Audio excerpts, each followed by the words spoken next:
ബാങ്കിൽ നിന്ന് ലോൺ വേണോന്ന് ചോദിക്കാനായിരുന്നു. ലോണൊന്നും വേണ്ട. ഇടുക്ക് മാഡം, ജീവിതം നന്നായിരിക്കും. ഒരു ലോൺ എടുക്കണേന് എല്ലാ മാസം വീട്ടുമുറ്റത്ത് വന്ന് മാനം കെടുത്താനല്ലേ? വേണ്ട, ഈ ജീവിതം മതി. മറ്റുള്ള ലോൺ പോലെയല്ല മാഡം, 28 പ്രാവശ്യം അടച്ചാൽ മതി. 28 പ്രാവശ്യ? മനസ്സിലായില്ല മാഡം. നിങ്ങൾ 1 ലക്ഷം വാങ്ങിയെന്ന് വിചാരിക്കും, അതിൽ 28,000 ആദ്യത്തെ മാസം അടച്ചാൽ മതി.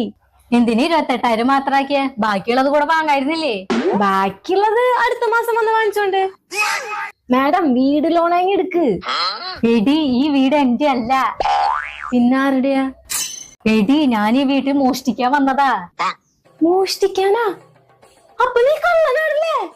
നീ ഓപ്പൺ ആയി കൊള്ളടിക്കണു, ഞാൻ ഓപ്പൺ ചെയ്ത് കൊള്ളടിക്കുന്നു. അത്രയുള്ള വ്യത്യാസം. നീ ഇങ്ങോട്ട് വാ. നീ ഈ സൈഡ് കൊള്ളടിച്ചോ, ഞാൻ ആ സൈഡ് കൊള്ളടിക്ക. നീ കേറ്.